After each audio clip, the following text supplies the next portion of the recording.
Hello students, welcome back to our YouTube channel.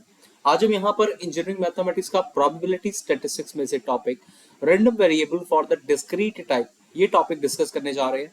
Video को and तक जरूर देखना क्योंकि बहुत सारी चीजें आप लोगों को समझ में यहाँ पर आएंगी।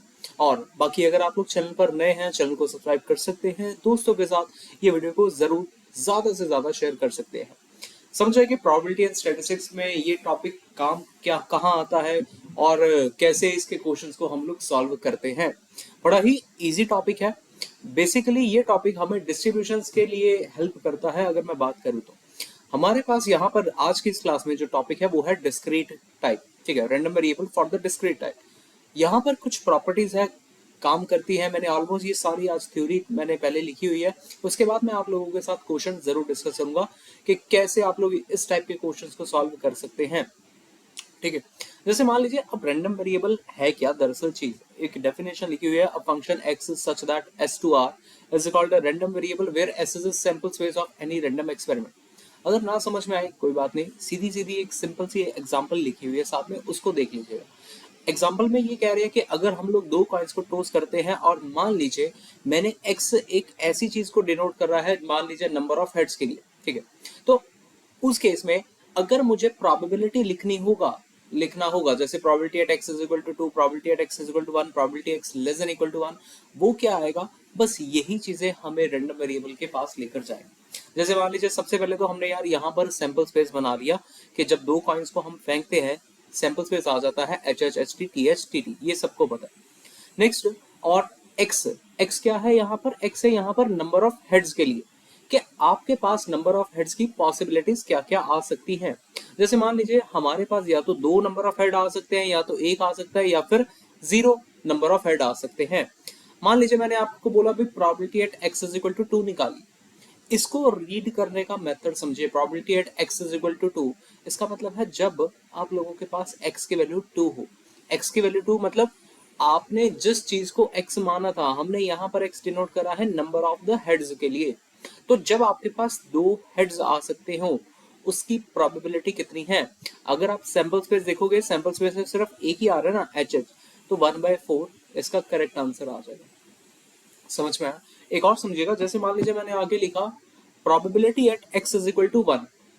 अब यहां पर इसका मतलब क्या रहेगा, आपने वो वाली आउटकम्स को देखना है जहां पर हेड आपका एक ही बार आ रहा होगा, जैसे H T T H. Clear, तो यहाँ पर प्रोबेबिलिटी कितना आ जाएगा 2/4, और जब आप इसको कट करेंगे तो ये अपने पास आ जाएगा 1/2। नेक्स्ट है x less than equal to 1। Less than equal to 1 का मतलब होता है कि भाई x की वैल्यू आप लोग जीरो लेंगे plus probability at x is equal to zero लेंगे plus probability at x is equal to 1 लेंगे। ये चीज x is equal to zero का मतलब हो गया जब आप लोगों के पास कोई भी हेड नहीं आ रहा, मतलब probability for the tail tail, plus probability at x is equal to 1 का मतलब क्या हो जाएगा, एच टी और टी एच। ठीक है ना, इनका। और अगर मैं इनकी बात करता हूँ, probability of double T, T T आ रहे हैं, दो आ रहे हैं, इसकी प्रोबेबिलिटी 1/4, ये एक हेड आने की प्रोबेबिलिटी 2/4, तो टोटल आंसर इसका कितना आ जाएगा 3/4। तो ये अपना करेक्ट आंसर है। बस इसी चीज को हम लोग दरअसल रैंडम वेरिएबल बोलते हैं। बस इतना इतना याद रखिएगा, मेन चीज यही थी।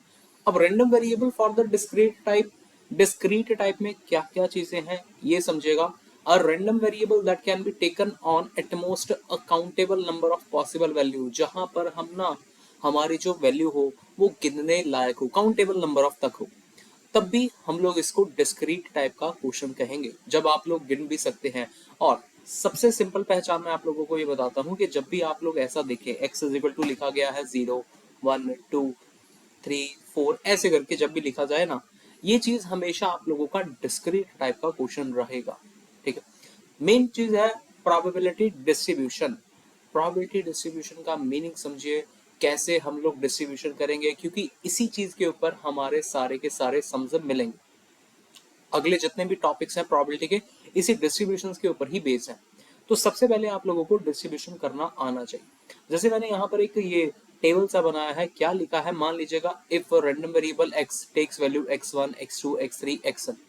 जैसे अभी पिछले क्वेश्चन में हमारे पास x इज इक्वल टू 2 लिखा था, x इज इक्वल टू 1 लिखा था, x इज इक्वल टू 0।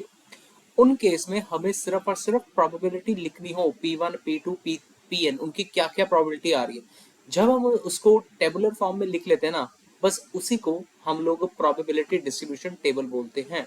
मैं एक एग्जांपल के साथ आप लोगों को सिखाता हूँ। जैसे पिछली वाली एग्जांपल थी ये, ठीक है, इसी एग्जांपल को चलो मैं रब कर देता हूँ, फिर आपको सिखाता हूँ कि डिस्ट्रीब्यूशन टेबल हम लोग कैसे बनाते हैं, ठीक है। अब जैसे यहाँ पर मेरे पास ये केस है, x वही है, नंबर ऑफ हेड्स है। आप लोगों को ये पता चल गया कि हमारे पास x की क्या क्या वैल्यूज आ सकती हैं। x की हमारे पास वैल्यूज आ सकती हैं, एक तो भाई 0 आ सकती है, x यहाँ पर लिख लेते हैं, यहाँ पर इसका प्रोबेबिलिटी लिख लेते हैं, p लिख लेते हैं सिर्फ, ठीक है। x की वैल्यू हमारे पास यहाँ आ सकती है 2, 1 आ सकती है, या फिर 0 आ सकती है। जब आपके पास x की वैल्यू 2 आ रही है, x की वैल्यू 2 मतलब नंबर ऑफ हेड्स जब आपको 2 ही मिल रहे हैं, देखिएगा ये रहा 1/4 प्रोबेबिलिटी है इस केस में एच एच आने का, ठीक है ना। जब एक मिल रहा है h, t और t, h, इसकी प्रोबेबिलिटी कितनी आई थी हमारे पास, यहाँ पर आई थी 2/4, क्लियर, 1/2 तभी तो लिखा था। और जब हमारे पास कोई भी हेड नहीं आ रहा था उस केस में हमने प्रोबेबिलिटी को लिखा था tt, और इसका आंसर क्या आ गया था, हाँ इसका आंसर आ गया था 1/4। तो बस यही चीज होती है आप लोगों के पास प्रोबेबिलिटी डिस्ट्रीब्यूशन। मैंने डिस्ट्रीब्यूट कर दिया भाई, x की वैल्यू इतने के लिए प्रोबेबिलिटी इतनी आएगी, x की वैल्यू इतनी के लिए प्रोबेबिलिटी मेरे पास इतनी आएगी, तो ये चीज प्रोबेबिलिटी डिस्ट्रीब्यूशन कहलाएगी। अब आगे बढ़ते हैं, यहाँ पर इसके कुछ खास दो प्रॉपर्टीज, बड़ी खास प्रॉपर्टीज है ये, इन्हीं इन्हीं का हम आगे क्वेश्चंस में भी यूज करेंगे। पहली अपना प्रॉपर्टी ये है कि भाई जिसमें आप लोगों के पास प्रोबेबिलिटी का जो आंसर आएगा यहाँ पर हमेशा ग्रेटर देन 0 आता है, हमेशा ग्रेटर देन 0 आता है, 0 भी नहीं आएगा ऐसा नहीं होगा, हमेशा यहाँ पर डिस्ट्रीब्यूशन के केस में हमेशा यहाँ पर कितना आंसर आएगा, greater than 0, not equal to 0, वो नहीं है, ग्रेटर देन 0। और सेकेंड प्रॉपर्टी है कि भी अगर आप इन प्रोबेबिलिटीज का सम करेंगे जब भी, आप लोगों के पास आंसर 1 आएगा। एग्जाम्पल मैं आप लोगों को बताता हूँ, यहाँ पर देखिए जो हमने यहाँ पर प्रोबेबिलिटी लिखी ये भी ग्रेटर देन 0 है, जो यहाँ पर लिखी वो भी ग्रेटर देन 0 है, जो यहाँ पर हमने लिखी वो भी ग्रेटर देन अपने पास 0 है। और जब आप इन प्रोबेबिलिटीज का सम भी करोगे, ये प्रोबेबिलिटी जितनी भी है, जैसे 1/4 प्लस 2/4 प्लस 1/4, इसका सम करने पर आ गया 4/4 which is equal to the 1। तो जो आंसर रहेगा प्रोबेबिलिटीज को ऐड करने पर वो भी अपने पास 1 ही आएगा। समझ गए ना, ये कुछ प्रॉपर्टीज हैं जो जरूरी है। अगला टॉपिक पढ़ते हैं यहाँ पर पीएमएफ, ठीक है। पीएमएफ मैं आप लोगों को प्रोबेबिलिटी डेंसिटी फंक्शन बताया हुआ है, अगर नहीं पता जिनको तो मैं कॉन्टिन्यूस टाइप में हम प्रोबेबिलिटी डेंसिटी फंक्शन करेंगे, इसमें हम लोग प्रोबेबिलिटी मास फंक्शन करते हैं। दरअसल कुछ भी खास ऐसा नहीं है, इसमें हम लोग जो पीछे पढ़ा ना हमने प्रोबेबिलिटी डिस्ट्रीब्यूशन फंक्शन, ये बिल्कुल वैसा ही है, बस यहाँ पर हम probability at x is equal to x को एक नया नाम दे देते हैं जो कि है fx। बस यही चीज हमारे पास प्रोबेबिलिटी मास फंक्शन कहलाता है। और यहाँ पर जो हमारे पास पीछे प्रॉपर्टीज थी, जैसे fx प्रोबेबिलिटी ग्रेटर देन 0, यहाँ पर आ जाएगा fx ग्रेटर देन 0, यहाँ पर आ जाएगा सम करने पर प्रोबेबिलिटीज का हमें 1 मिलना चाहिए। समझ में आया होगा, ये सारा अभी तक का थ्योरेटिकल का पार्ट देख लीजिए। हमने अभी तक के क्लास में क्या क्या सीखा है, हमने सीखा रैंडम वेरिएबल कैसे करते हैं, फिर उसके बाद हमने सीखा प्रोबेबिलिटी को डिस्ट्रीब्यूशन करना, फिर हमने सीखा random variable of the discrete type, और फिर हमने सीखा प्रोबेबिलिटी मास फंक्शन। ये प्रॉपर्टीज बहुत काम की हैं, मैं बार बार कह रहा हूँ, आप लोग इसको नोट भी कर सकते हैं, अगर आप साथ में नोट्स बनाएंगे तो आप लोगों के लिए ज्यादा अच्छा रहेगा ये चीज। आगे करते हैं प्रोबेबिलिटी डिस्ट्रीब्यूशन फंक्शन। अच्छा इसके ऊपर ना बाद में आते हैं, प्रोबेबिलिटी डिस्ट्रीब्यूशन फंक्शन ये थोड़ा सा बाद में करवाने वाला टॉपिक है, इसको मैं वीडियो के लास्ट में आपको समझाऊंगा कि क्या क्या चीजें रहेंगी। और यहाँ पर ये जो प्रोबेबिलिटी, ये प्रॉपर्टीज इसकी लिखी ना डिस्ट्रीब्यूशन फंक्शन की, ये प्रॉपर्टीज है, मतलब मैं इसको ना बोलता हूँ CDF बोलता हूँ, ठीक है। और ये जो प्रॉपर्टीज है यहाँ पर CDF की लिखी गई है, इसके बारे में भी बाद में हम चर्चा करेंगे। पूरा ये टॉपिक जो है बिल्कुल लास्ट में वीडियो के करते हैं, ठीक है। अब स्टार्ट करते हैं अपने सम्स को। यहाँ पर मैंने ये सम्स लिखे हुए हैं यार, बस जैसे ये रहा पहला सम अपने पास, find the probability distribution of number of heads when the 3 coins are tossed simultaneously. बड़ा ही सीधा सा क्वेश्चन है। क्वेश्चन में ये कह रहे हैं कि प्रोबेबिलिटी का डिस्ट्रीब्यूशन करके बताइए आप लोग, जब आप लोग 3 कॉइन को फेंकते हैं। सबसे पहले ऐसे केसेस में आप लोगों को सैंपल स्पेस बनाना बहुत जरूरी है। अब जब आप 2 कॉइन को फेंकते हैं तब उस केस में सैंपल स्पेस बनता है 4, और जब आप 3 कॉइन्स को फेंकते हैं तो सैंपल स्पेस बनता है 2 यानी कि 8। जनरल में बता देता हूँ, जब भी आपके पास कभी भी कॉइन फेंका जाता है और जितने नंबर ऑफ कॉइन फेंके जाते हैं हमेशा 2n उसका सैंपल स्पेस बनता है। ठीक है ना, ये सैंपल स्पेस का जनरल फार्मूला है हमारे पास। तो अब यहाँ पर अगर 3 कॉइन फेंके गए हैं तो 8 आ जाएगा अपने पास total number of outcomes. Total number of outcomes भी कह सकते हो, सैंपल स्पेस के अंदर सारी आइटम्स भी कह सकते हो, जो मर्जी, एक ही बात है। चलिए अब हम लोग बनाते हैं यहाँ पर अपना सैंपल स्पेस। जिनको सैंपल स्पेस नहीं बनाना आता उनको मैं एक बड़ा अच्छा मेथड बता देता हूँ। हमें इतना पता चल गया कि यहाँ पर 8 नंबर ऑफ टोटल आउटकम्स आएंगे। आपने क्या करना है, 8 का सबसे पहले ना हाफ कर दीजिए। 8 का सबसे पहले अगर हाफ कर दे तो वो हो जाएगा 4। 4h इकट्ठे लिख दीजिएगा, 4h हमने इकट्ठे यहाँ पर लिख दिए, फिर 4 टेल इकट्ठा करके लिख दीजिएगा, ऐसा करके। उसके बाद आगे भी सेम चीज करना। 4 हेड 4 थे, अब यहाँ पर 4 का भी हाफ कर दीजिएगा यानी कि 2। 2 हेड इकट्ठे लिख दीजिएगा, 2 टेल इकट्ठे लिख दीजिएगा, 2 हेड 2 टेल। फिर 2 का भी हाफ कर दे, H T H T H T H T. तो इस तरीके से आप लोग ना बहुत जल्दी सैंपल स्पेस अपना बना सकते हैं, कोई ज्यादा दिक्कत नहीं आएगी। ठीक है जी। चलो अब यहाँ पर मेरा सैंपल स्पेस बन गया। सो यहाँ पे अब ये सोचिए कि हमारे पास जो x की वैल्यू हो सकती है वो क्या क्या हो सकती है। यहाँ पे मैं प्रोबेबिलिटी डिस्ट्रीब्यूशन टेबल बना देता हूँ। यहाँ पे आप चाहे वर्टिकल बना सकते हैं, चाहे आप हॉरिजॉन्टल बना सकते हैं, जैसा मर्जी बना सकते हैं, कोई फर्क नहीं पड़ता। x यहाँ पे लिख लेते हैं, यहाँ पर हम लोग प्रोबेबिलिटी एट x लिख लेते हैं। ठीक है, देखो यहाँ पर x की वैल्यू सबसे पहले हमेशा 0 से ही स्टार्ट किया करो। देखो 0 तो हो सकती है ना, कि मान लीजिए आपके पास कोई भी हेड नहीं आया, यहाँ पे लिख लेते हैं, पूरा लिख लेते हैं, x डिफाइन कर लेते हैं नंबर ऑफ हेड के लिए। ठीक है, x हमने डिफाइन कर लिया नंबर ऑफ हेड के। x की कोई भी वैल्यू नहीं आ सकती, मतलब कोई भी हेड नहीं आ सकता। वो कौन सा केस है, वो ये वाला केस है। देख ये वाला केस है, इसमें प्रोबेबिलिटी कितनी आ जाएगी, 1/8। समझ गए। मान लीजिए अपने पास सिर्फ और सिर्फ एक ही हेड आया। अब वो देखिएगा एक हेड कहाँ कहाँ पर आ रहा है और क्या क्या उसके अकॉर्डिंग प्रोबेबिलिटी आ जाएगी। एक तो ये रहा, एक ये रहा, एक ये रहा। समझ में आया, बस। तो 3/8 इसका प्रोबेबिलिटी। जब x की वैल्यू 2 है, 2 है मतलब ये वाला केस आ गया, और ये वाला केस आ गया 2 वाला, और ये वाला केस आ गया 2 वाला। तो यहाँ पर भी प्रोबेबिलिटी जो आ जाएगा वो 3/8 आ जाएगा। x की वैल्यू 3 रख लेते हैं। 3 मतलब 3 हेड आ रहे हैं, तो वो यही वाला केस है यार, सिर्फ यही वाला केस, तो एक ही आया 1/8। के इससे ज्यादा और केसेस हो सकते हैं, x की वैल्यू 4 5 नहीं। जितने नंबर ऑफ हमने कॉइन फेंके हैं उससे ज्यादा कभी भी आप लोगों के पास x का वैल्यू नहीं होगा। तो यहाँ पर अगर आप चेक करना चाहते हैं कि भी आप लोगों का प्रोबेबिलिटी डिस्ट्रीब्यूशन सही हुआ है कि गलत हुआ है, आप लोग अगर इसका सम करके देखेंगे ना प्रोबेबिलिटीज का, तो वो आप लोगों को 1 मिलेगा। प्लस करके देख लीजिएगा, 8/8 आ जाएगा, जिससे अपना आंसर 1 बन गया। और इस तरीके से अपना जो प्रोबेबिलिटी डिस्ट्रीब्यूशन था वो बिल्कुल ओके है, बिल्कुल सही। समझ में आ गया। Let's go further way. Next करते हैं, अगला क्वेश्चन देखिएगा ये क्या है। हमें यहाँ पर अब क्या लिखना है, प्रोबेबिलिटी मास फंक्शन लिखना है, यानी कि f ऑफ x लिखना है। अब इसको समझेगा कि ये कैसे हम लोग लिखते हैं f ऑफ x।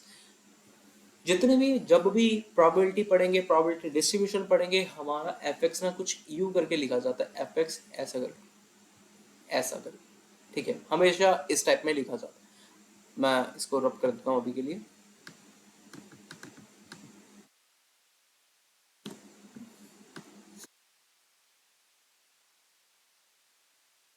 हाँ जी।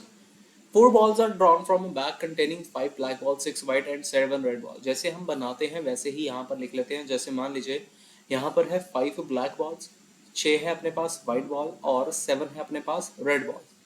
x डिनोट कर रहे हैं किस चीज को, x डिनोट कर रहे हैं हम number of white balls drawn को, व्हाइट बॉल्स ड्रॉन। अब आप लोग ये देखिएगा maximum number of white ball अपने पास कितनी है। मैक्सिमम आप लोग कहेंगे सर 6 है, 6 है ना। तो बस आप लोगों की x की वैल्यू इससे ज्यादा नहीं हो सकती, और अगर कम से कम होगी तो वो 0 से ही स्टार्ट होगी। So x can take my values 0 1 2 3 4 5 और 6, यहाँ तक कि अपने पास x की कुछ वैल्यूज आ सकती हैं। ठीक है, अब मुझे पीएमएफ बनाना है। ठीक है ना, पीएमएफ बनाना है, मुझे डिस्ट्रीब्यूशन नहीं करना। पीएमएफ बनाना है, पीएमएफ का एक मतलब होता है जनरल फॉर्म बनाना है, जनरल फंक्शन बनाना है। तो वो कैसे बनेगा देखिएगा, F X is equal to, हाँ जी, एक्स की मेरे पास वैल्यू आ सकती है 0, 1, 2, 3, 4, 5, 6 या फिर एल्सवेयर। ठीक है, देखो एल्सवेयर का मतलब हो गया भाई अगर इसके अलावा कुछ भी वैल्यू आई उस केस में हमारी जो प्रोबेबिलिटी रहेगी वो जीरो रहेगी। एल्सवेयर के केस में अपने पास जीरो आ जाए। लेकिन जब इनमें से कोई वैल्यू आती है तब क्या होगा, तब देखिएगा।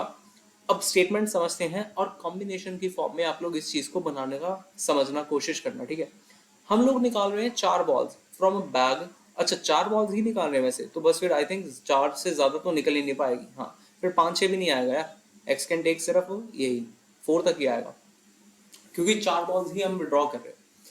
मान लीजिए पहला एक ऐसा केस था जिसमें आपके पास कोई भी व्हाइट बॉल नहीं निकली, कोई भी व्हाइट बॉल नहीं निकली। इसका मतलब ये होगा कि भाई बाकी की बॉल्स निकली होंगी, बाकी की। ठीक है, बाकी की कितनी है, 5 ये है, 7 ये है, 5 7 12, 12 बॉल्स में से चारों की चारों बॉल्स निकल गई उन कलर की, अपॉन टोटल कितना आ जाएगा 18C4। समझ में आया, इनटू, अच्छा एक और चीज कर लेते हैं, इनटू यहाँ पर एक और चीज क्या आ गया, जैसे मान लीजिए आपके पास 6 व्हाइट बॉल्स थी, उन व्हाइट बॉल में से 0 व्हाइट बॉल, तो ये चीज आया, ये आया for the X is equal to 0 के लिए। क्या ये बात समझ में आई, समझ में आया ना। अच्छा मान लीजिए आप लोगों के पास x का वैल्यू 1 रख दिया मैंने, x का वैल्यू 1 रखने पे क्या आएगा, ठीक है, x का वैल्यू 1 रखने पे, x का वैल्यू 1 का मतलब हो गया जब आपके पास एक व्हाइट बॉल निकली, मतलब 12 में से आपके पास 3 निकली होगी, और जो 6 है 6 में से आपके पास एक निकली होगी, अपॉन 18C4, क्योंकि 18 टोटल बॉल्स हैं, उन टोटल बॉल में से मेरे पास 4 बॉल टोटल निकली हैं। ठीक है, तो ये आ गया x इज इक्वल टू 1 के लिए। समझ आ, ऐसे ही अगर मैं x इज इक्वल टू 2 के लिए लिखूं, ये मैं एक्चुअली प्रोबेबिलिटी डिस्ट्रीब्यूशन करके दिखा रहा हूँ आप लोगों को कि भाई जब x की वैल्यू 0 है तब आंसर क्या आता है, प्रोबेबिलिटी का x की वैल्यू 1 है क्या आता है, x की वैल्यू 2 है क्या आता है। फिर इसके बाद हम जनरल फॉर्म में जब लिख देंगे वो अपना fx माना जाएगा। तो यहाँ पर x की वैल्यू जब 2 है तो आ जाएगा 12C2 into 6C2 upon 18C4, यही आएगा।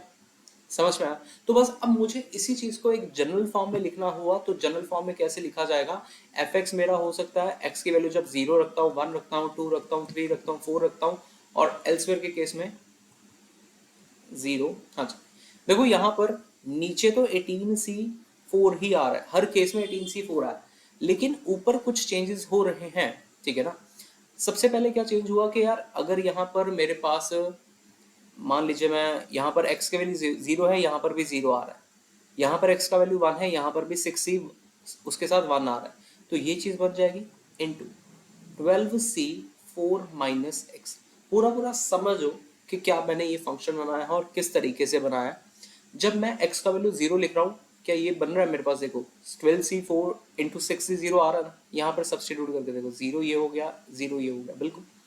जब आप x का वैल्यू 1 सब्सटीट्यूट करते हो, यहाँ पर 1 आ जाएगा, यहाँ पर 3 आ जाएगा, और यही मेरा आया है।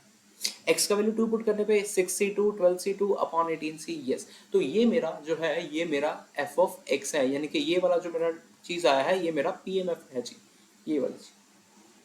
तो बस हमें इस केस में सिर्फ इतना ही बनाना था कि कैसे आप लोग प्रोबेबिलिटी मास फंक्शन को फाइंड कर सकते हैं। दूसरा क्वेश्चन हुआ है, ये वीडियो बहुत लंबे जाएंगे क्योंकि बहुत ज़्यादा टॉपिक्स हैं, बहुत ज़्यादा क्वेश्चन है। मैंने कोशिश ये करी है कि आज इस वीडियोस में मैं आप लोगों के सामने वो क्वेश्चन लेकर आऊँ जो थोड़े से डिफरेंट डिफरेंट है। ठीक है, अब जैसे ये क्वेश्चन है, इसमें हमें सिर्फ और सिर्फ प्रोबेबिलिटी डिस्ट्रीब्यूशन बनाने को बोला जा रहा है। Two bad eggs are mixed accidentally with the 10 good one. Find the probability distribution of the number of bad eggs in 3 drawn at random from the lot. अरे कुछ चेंजेस है क्या, number of bad eggs in 3 कितने हम निकाल रहे हैं, अच्छा अच्छा ठीक है, नंबर ऑफ बैड एग्स 3 है। ठीक, देखो अपने पास क्या है, नहीं यहाँ पे समझ नहीं आ रही, find the probability distribution of the number of bad eggs in 3, यहाँ पर आई थिंक ये स्टेटमेंट में कुछ गड़बड़ है, इसको मैं देख लूंगा। आप लोग इस क्वेश्चन को ट्राई करना, इसको मैं करेक्ट करके कमेंट बॉक्स में मैं छोड़ दूंगा कि इसका करेक्ट वाला स्टेटमेंट क्या है, आप लोग ट्राई करना होमवर्क में इसको। नेक्स्ट करते हैं हम लोग, चलिए ये करते हैं, यहाँ पर भी हमें बनाना क्या है, probability distribution number of face का। Two cards are drawn without replacement from a well shuffled deck. Probability distribution बनाना है, number of the face card के लिए। एक्स मान लेते हैं भाई फेस कार्ड है, ठीक है, नंबर ऑफ फेस कार्ड, यहाँ पे नंबर भी लिख लो यार, नंबर ऑफ फेस कार्ड। जब भी आप लोगों का पेपर होगा, पेपर में आप लोगों को ये सारी चीजें डिफाइन करनी पड़ेगी, सीधा आप डायरेक्ट टेबल मत बनाने लग जाना कभी भी। हम यहाँ पर दो कार्ड निकाल रहे हैं, सिर्फ दो कार्ड निकाल रहे हैं। सो मेरे पास जो x की वैल्यू हो सकती है ना, वो 0 हो सकती है, 1 हो सकती है, या फिर 2, मैक्सिमम 2, मिनिमम 0, इससे ज्यादा नहीं होगी। तो चलिए बनाते हैं, यहाँ पर हम एक कॉलम बना लेते हैं। हाँ जी, एक लिख लेते हैं यहाँ पर x का, और यहाँ पर एक लिख लो भाई प्रोबेबिलिटी का।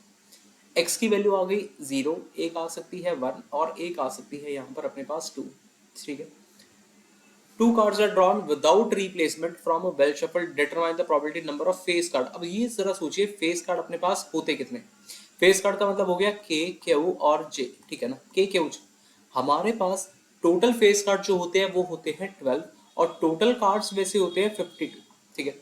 पहला केस ऐसा है जिसमें आप लोगों के पास कोई भी फेस कार्ड नहीं निकल रहा, एक्स का वैल्यू 0 है, कोई भी फेस कार्ड नहीं निकल रहा, मतलब बाकियों में से, बाकी के जो भी पत्ते हैं, बाकी के जितने भी अपने पास रह गए, कितने रह गए, 40 रह गए, उन 40 में से ही आप लोगों के पास दो कार्ड विड्रॉ हुए होंगे, ठीक है। विदाउट रिप्लेसमेंट का केस भी मैं आप लोगों को समझाता हूँ कि क्या होता है।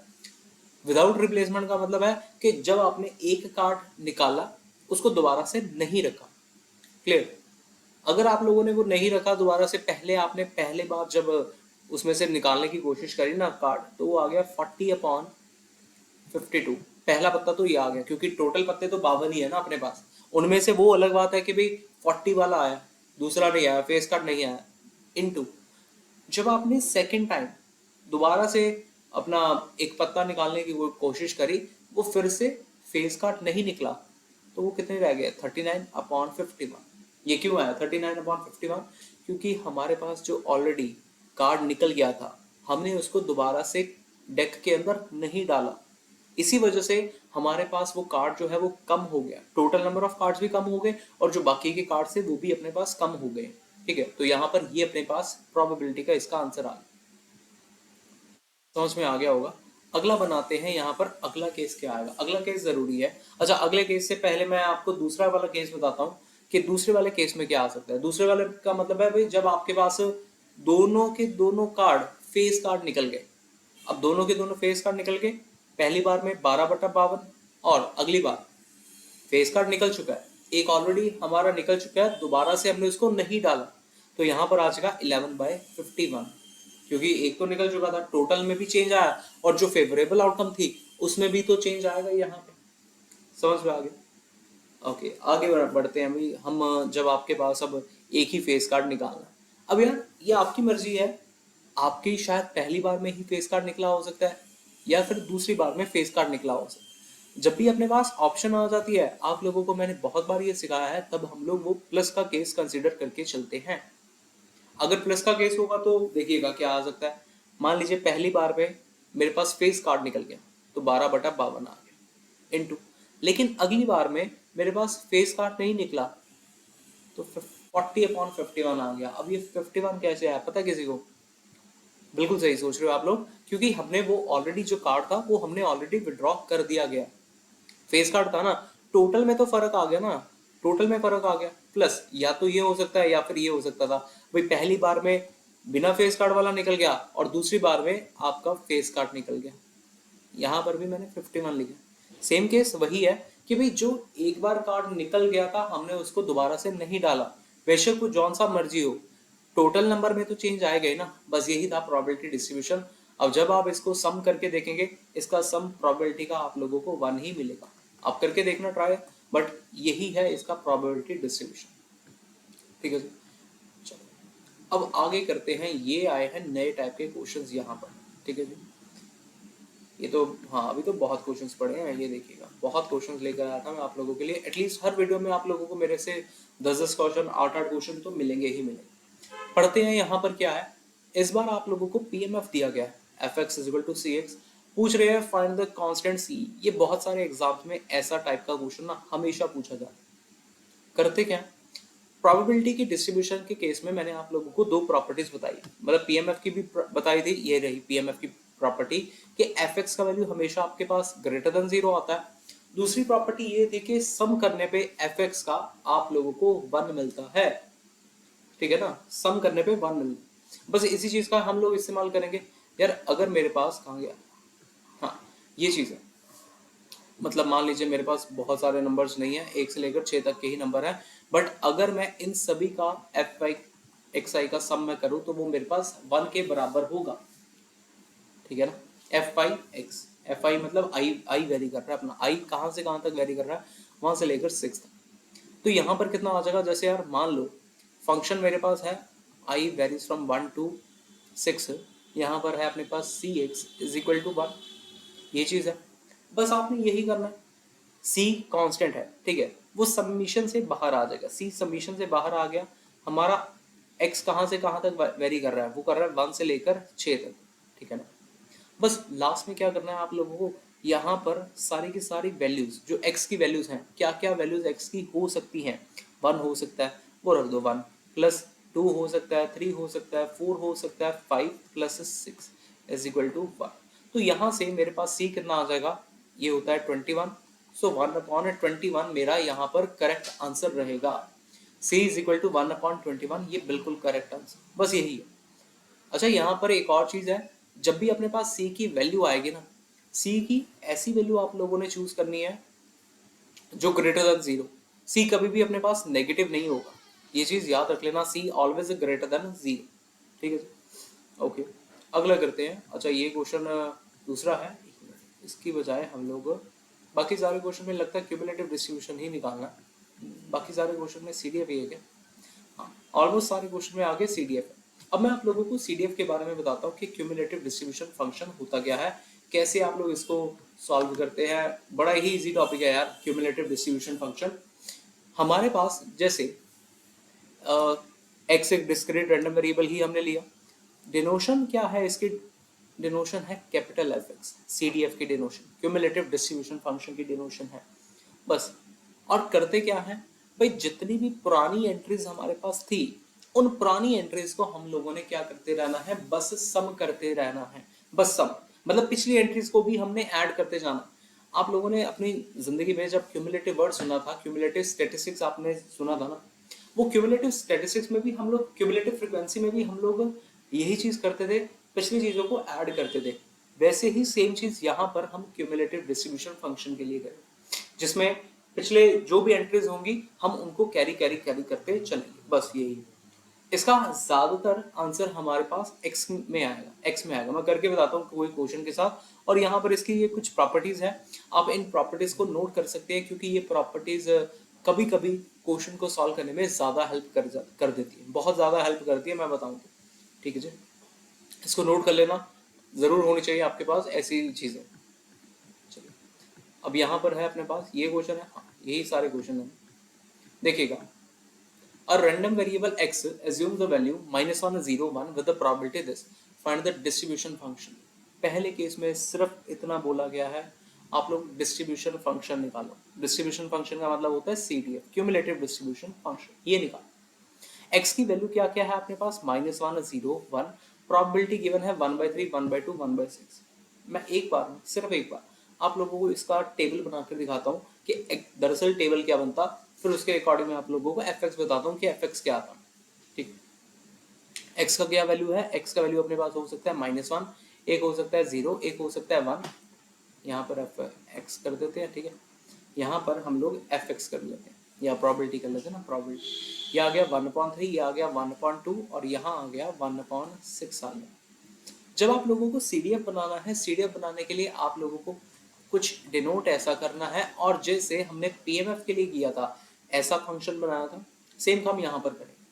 अब देखिएगा, जब आपका स्टार्ट कहाँ से हो रहा है, -1 से स्टार्ट हो रहा है, तो जब आप लोगों के पास x का वैल्यू -1 से कम आ रहा है, क्या उस केस में कोई प्रोबेबिलिटी है क्या अपने पास, कोई भी नहीं है ना प्रोबेबिलिटी, बस 0 आ रहा है। लेकिन जब आपका x का वैल्यू यहाँ पर लाई करता है -1 less then x less then 0, इस केस में कोई प्रोबेबिलिटी है क्या, इस केस में है। क्या क्या प्रोबेबिलिटी है वो समझिएगा। यहाँ पर हम ना पिछली चीज को, जो पिछला वाला डिस्ट्रीब्यूशन था, मतलब -1 से पीछे वाला, उसकी प्रोबेबिलिटी को भी हम लोग ऐड करेंगे यहाँ पर। ठीक है, ठीक है ना।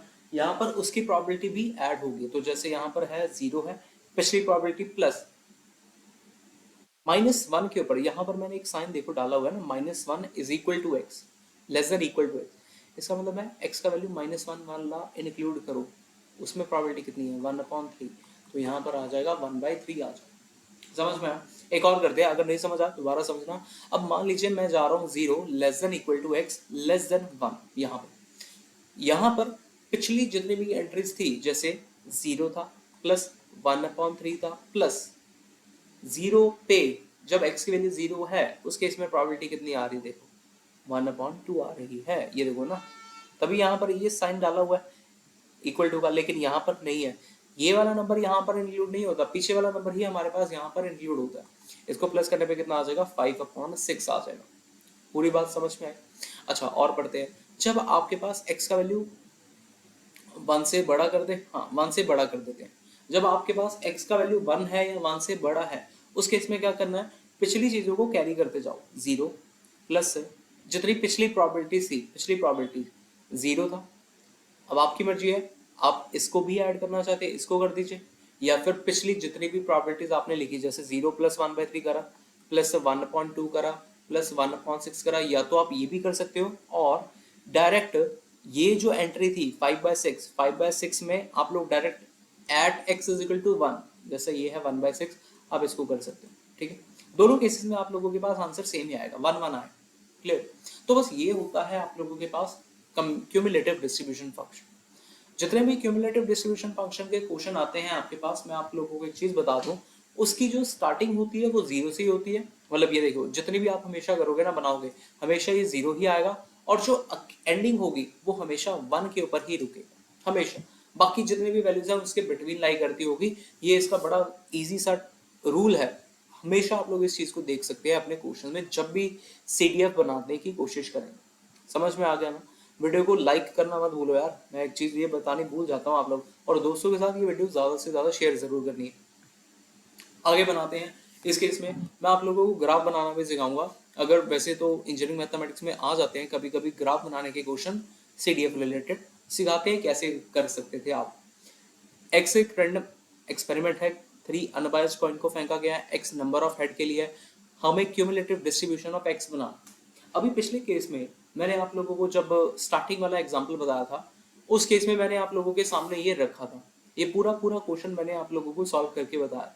जैसे यहाँ पर तो इस वाले केस में तो हमें प्रोबेबिलिटी अलग से दी गई थी, एक्स का वैल्यू दिया गया था, लेकिन जब हमने स्टार्टिंग में लिखा था, कहाँ गया ये क्वेश्चन, ये था ना, हाँ, इस क्वेश्चन में हमारे पास ये चीज नहीं गिवन थी। तो चलो इसी को देखकर ही मैं यहाँ पर इसका सीडीएफ बनाने की कोशिश करता हूँ। ठीक है, ये पी एक्स लिखो चाहे इसको एफ एक्स लिखो, एक ही बात है, आप लोग मान के चलिए ये एक ही बात है। अगर मुझे कैपिटल एफ एक्स सीडीएफ बनाना है तो वो कैसे बनेगा, देखिए, जब मेरे पास x की वैल्यू लेस देन 0 आएगी, x की वैल्यू लेस देन 0, पीछे से स्टार्ट करो, कोई है क्या, कोई प्रोबेबिलिटी गिवन है क्या, इस केस में नहीं है, तो बस 0 आ जाएगा।